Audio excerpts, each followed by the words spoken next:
And then, yes, Medic for Christ, I'm going to get back into it for a second and to try to get some turns done here. But can you ask about a particular game? Sure. I don't know if I'll have knowledge of the game, but sure, put it in chat. Meantime, I'm going to try and blink, and my contact, I think, has been drying out on me and doing weird stuff, so hopefully I won't have to jump up and go fix that. But I'll maybe keep that eye closed for a little bit and try to get back into this. So, based on my flippage of tokens, I think I left off at the dwarf's turn. Let's get him in here and attack this Fimmer. 1, 2, 3, 4, oops, 5. Man, bull in a china shop there. And he's going to attack the Fimmer.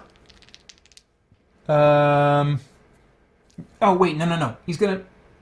I think this was 5, right? So 6 would be here. He's going to use the crossbow. Again, that'll keep a space open if I want one, so the barbarian can attack. I mean, no, he could go around. He could go around. It's fine. It's fine, Pater. 1. Just 1. And the Fimmer gets... How many does he get to defend? Like, 3. Dang it. Okay, so no defense, and so he does take a hit. So I definitely need to mark that with how bad I am at multitasking. That's going to go right there. One more hit will kill him, but that's the dwarf. So we want to get the wizard in there. We can have him moving along back here. 1, 2, 3, 4, 5, 6. Is he in camera yet? Not quite. He's right there. He'll be joining us very soon, hopefully. The Fimmer cannot get to him. Great. So let's do the Fimmer's turn, and then I'll check the comments. Actually, you know what? Since it's Zargon's turn, let me spawn a monster. The rule for spawning is that I spend 4 threat, and I can spawn any monster that is weaker on the table of monsters than the normally spawning wandering monster. So on that table...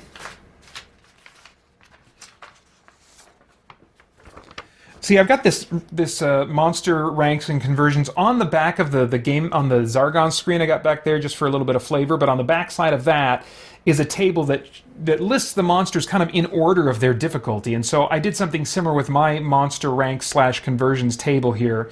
So I'm looking for something that is weaker than a Fimmer on this chart. I got a lot of options. Gosh. Should we spawn an ogre chieftain? Can I get away with that? I don't think there's much a good place I could... No, that's no. I want to do something to try and get at that wizard if I can. Let's see here. Let's spawn a dark elf assassin. Ooh, that sounds nasty. And that's like thematically perfect too. Wizard is kind of off by himself. A dark elf assassin creeps up behind him. Where'd he go? Where are my assassins? Oh, here we go. So this is the mini for the dark elf assassin, which you can't really see very well. Let me see if I can clear that up a little bit. There we go. So she's got her dual blades. She's being very sneaky. Let's have her... See if I can get all the action in view here. I can spawn her right here because she's out of line of sight. And now let's take a look at her stats.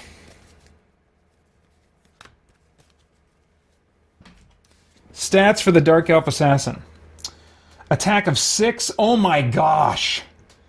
That's a lot. Defend of 6. Body 1. So really agile, really good at doing damage, but very fragile.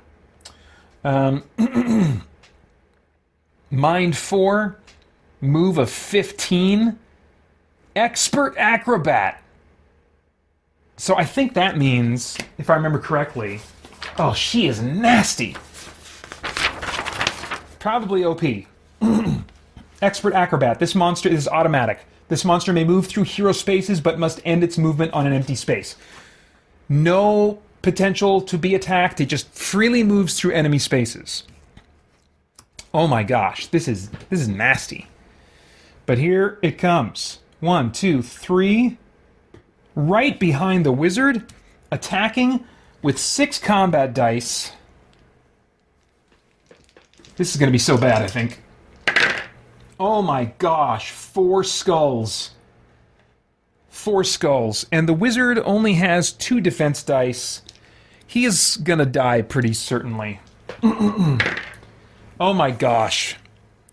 So that wipes him out. He's going to have to drink a healing potion immediately. And he gets full health back. But for him, full health is only 4.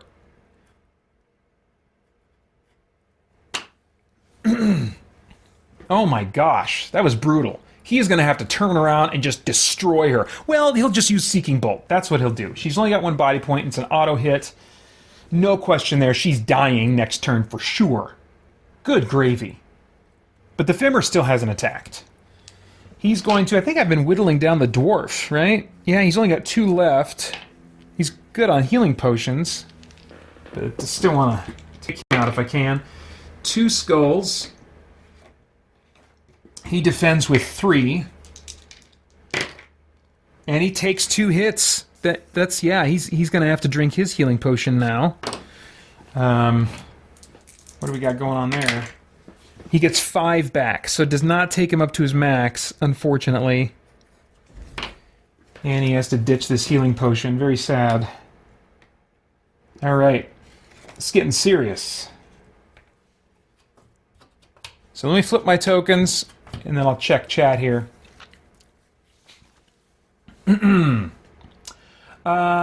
Medic for Christ is asking specifically about Conan Exiles. Gosh, sounds like you've been reading my diary. I just commented each week on the Christian Geek Central podcast. I've got a segment that's gotten pretty lengthy in the last year. So for those of you who listen, if that's getting too long for you, let me know. I've been getting no feedback one way or the other. I know some of you like listening to it, but regarding the length, I have no idea if I'm overdoing it. Anyway, I report each week on just the nerdy stuff I'm into and comment when relevant about enjoying those things specifically as a Christian. And one of those things is seeing the promo for the upcoming Age of Sorcery, I think it's called, expansion, which is a free update coming to Conan Exiles. I do own Conan Exiles and played probably about 15 hours maybe before I kind of lost interest. One of the things I really wanted in that game was sorcery. It's got the sword, and it's got so many other elements of sword and sorcery, but I really like magic. I like playing as a magic user. But the promo and the footage, the stuff they were showing to promote it, like, this is freaking dark sorcery, which is pretty typical of Robert E. Howard and the world of Conan that he created. But like, to do magic, it looks like you're going to have to be not only capturing people, you're already capturing people and enslaving them. But like in this, to do your magic, you have to like freaking sacrifice people. And so I have firm convictions that it is not in and of itself sinful for a person to play out that game mechanic in order to get the benefits from it. I've played as a dark assassin in Skyrim, and I'm pretty sure I killed people for some dark god in order to get... I don't know if it was a literal sacrifice or if I just had to go out and kill them, but I mean, it's same net result, murdering, somebody to get the benefits of this evil god. So I've been there in gameplay before, but I really am looking forward to that Conan Exiles update and trying that out. But, as I said on the podcast, I'm wondering how I will feel. Maybe even though it wouldn't be in and of itself wrong for me to do, maybe that will just feel too icky or something. I mean, there's something to be said, even if the activity in itself is not a sin. If it's taking your mind to dark places or just making you feel unsettled, then at some point, entertainment is not serving its function. Entertainment, I believe, is meant to refresh and rejuvenate us maybe to feed our imaginations, if that's useful in other ways. It's meant to be useful to our life in Christ.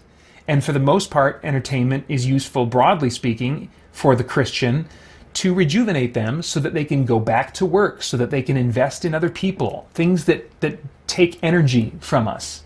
So we need sources of rejuvenation and cycles of rest. But if at some point I'm just feeling icked out by something I'm watching or playing or doing or whatever, then it's not being that source of rejuvenation for me anymore, and I need to step back, or if a movie is giving us dark thoughts that make us worry, like the movie Notebooks. I have a harder time with realistic dramas than the most weird, dark horror, because realistic dramas can get my mind thinking, ooh, what if that happens to me? What if I get cancer? What if my wife gets cancer? Stuff like that. And then I start worrying, and that's not the spirit that Christ wants me to have. So sometimes I just know, hey, I can watch this crazy, weird, bloody, gory horror thing. I can't watch that realistic, serious human drama because of where it will take my mind. So I'm just kind of wondering where that will take my mind and whether or not I'll determine that, this is not going to be a good thing for me, And there's also a passage which I think is covered in that big lengthy video I referred you to, Can Christians Be Evil in Games? There's a passage in, I want to say, 1 Corinthians maybe? It's in there somewhere in that video, where basically if something is not sinful but we engage in it and believe that we are sinning by engaging in it and then choose to engage in it anyway, then we are sinning. Because even if the thing in and of itself is not a sin, what we are doing there is saying, I would rather sin than obey God. And that's the real problem. That's the real sin, So, yeah, I'm really interested I will definitely be reporting on my experience with Conan Exiles and the Age of Sorcery content when I get to it. So, yeah. Medic for Christ says just some agreement, right? And that's my exact concern. Haha, right? And I feel so guilty for being interested despite how dark it is. Yeah, I mean, I don't think that in and of itself you have anything to feel guilty about, But anyway, yeah, would love to dialogue on that some more. If you want to email me, paeter@spiritblade.com, we can chat it up anytime. Or if you want to leave a comment somewhere where we can give more dedicated time and focus to the topic. It's a topic that very much interests me, that I've spent a lot of time thinking about over the years, and that I continue to revisit and reevaluate and think about. All right. Yes, I flipped my tokens to keep me on task. We got 40 minutes left. I need to set some kind of a timer so I don't forget to actually stop when it's time to stop. Much as I would enjoy continuing to play, I do have other things I need to get done this week each day, so do that. Okay.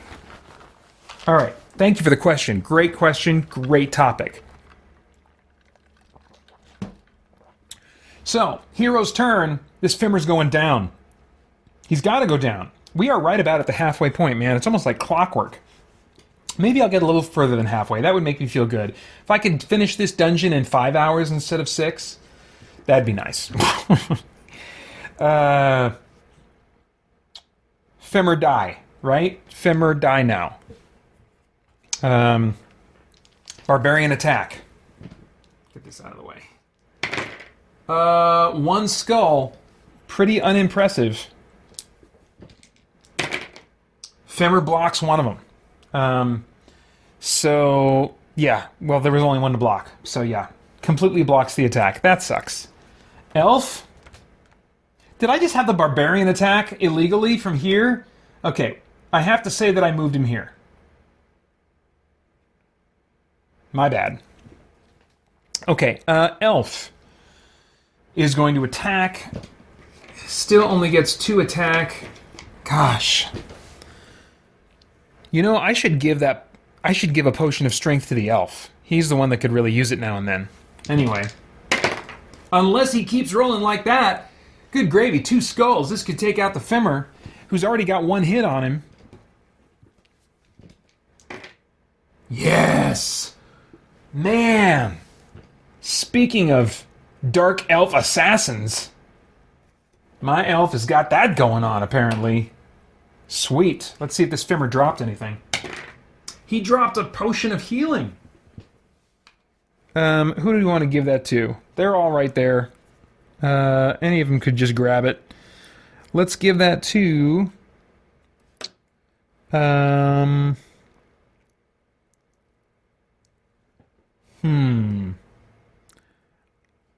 going to give it to the elf. Yeah, give it to the elf. Very good. All right. So that was the elf's turn. Good. Dwarf is up next. Again, I feel like I've been in this room for too long, but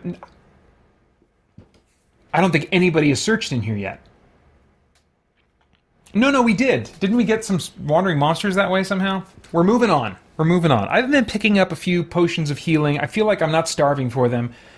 That's the main thing that is worth, like, even in the base game of HeroQuest, you gotta search for treasure, I think, every chance you get. Because you get rewards often at the end of these. There'll be some special treasure in a room or some quest reward you get after completing and exiting the dungeon. But honestly, the meat and potatoes of how you fund your adventuring party is through drawing from that crazy deck that you most of the time are finding treasure from.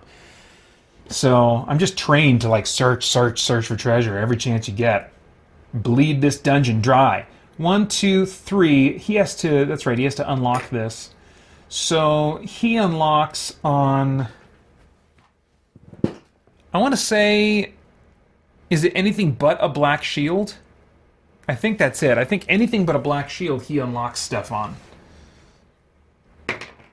Okay, so that was a white shield, so this is unlocked.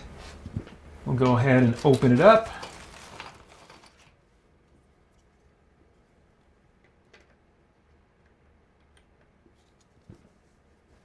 And I guess I can put... He doesn't have movement. He already moved, so he can't like walk out and reveal more of the hallway. Where are my little tokens? There we go. But he can at least see that there is a...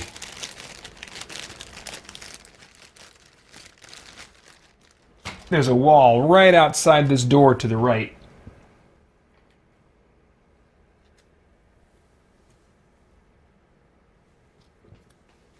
Yeah, you can at least see that much.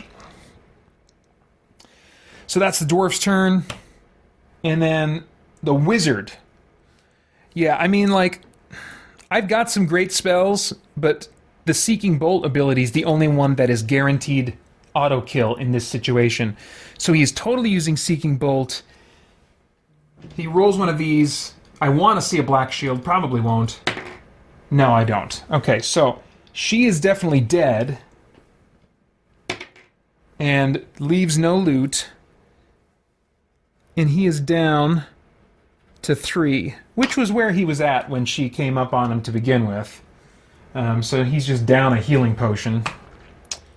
Okay. Alright. Got a text, just wanted to make sure it wasn't urgent. So that's it for the wizard.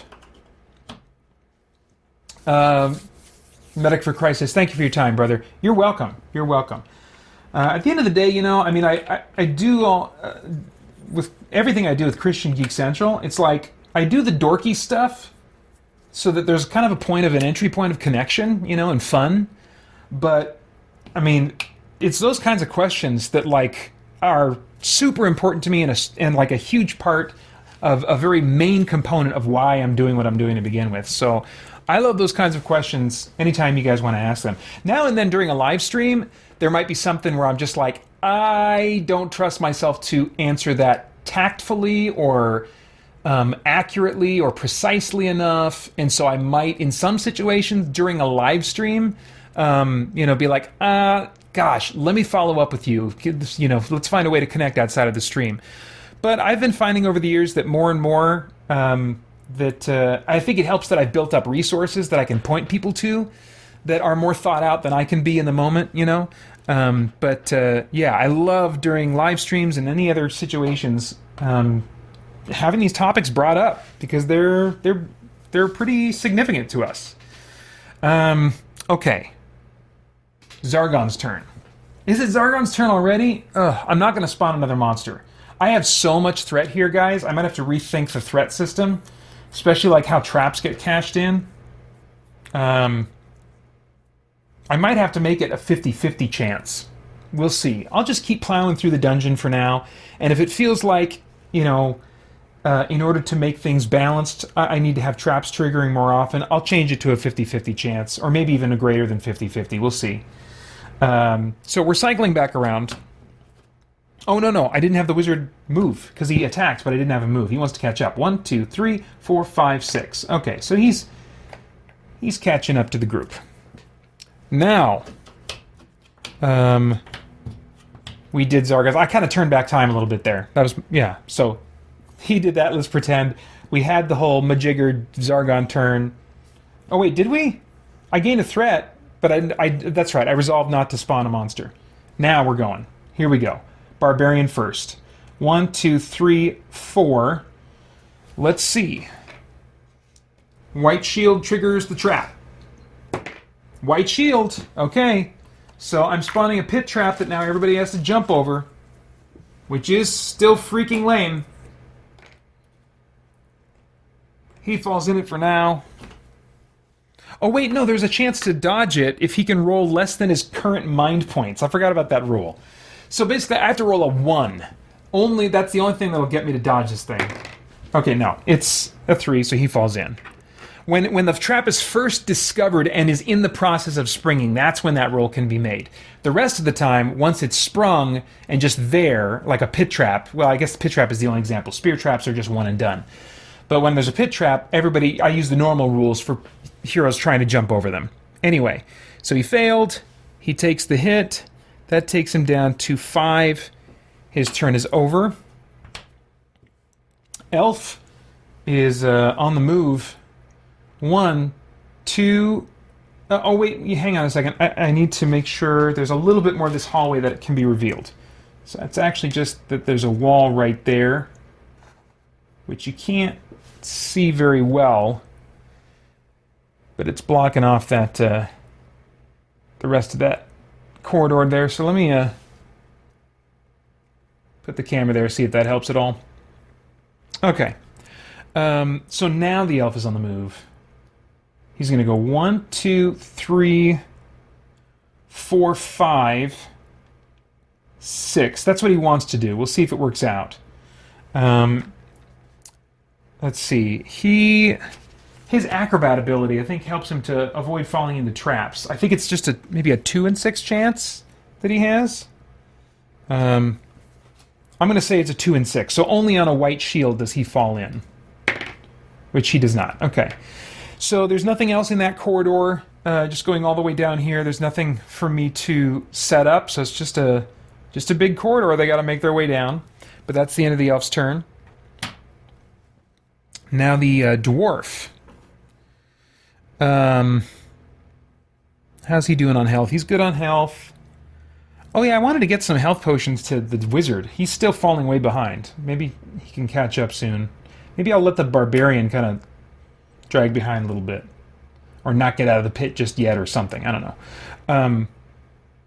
1, 2, 3, 4, 5, 6. That's what he wants to do. Actually, you know what? Let's roll. Let's see if we can get further. With those squat little legs of his. Yeah. 6, 7, 8, 9 is what he actually moves. But that's what he wants to do. It's only if he does not fall in the pit. But he does fall in the pit. So crap, I'll just put him here. He's in there with the barbarian. Now wizard has to try and jump this dumb trap. 1, 2, 3, 4, 5, 6. He has just enough regular movement to get on the other side. If he manages to hike up his skirt and leap. Yes! Awesome. It's simple, idiots! And now he's in a good position for the barbarian while he's getting out of the pit to pass on some potions of healing, which he's going to do on his next turn. I'll just grab... I'm not going to spawn anything. I'll just grab a threat. And then reset my tokens. Check and see if there's anything in the chat I need to address. Oh, Tim O'Donnell says, okay, folks, I got to go and do some actual work, LOL. Hope the rest of the stream goes well. Yeah, thanks. I know it's definitely not an ideal time of day that I do this. Thank you for coming for the time that you did. Okay. So, Barbarian gets out. 1, 2, gives how many of his healing potions?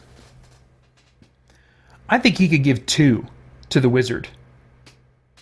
And that, he'll still have 3, which is more than any other character in the party. And then the wizard will have 4. And that's a pretty darn good place to be. Okay.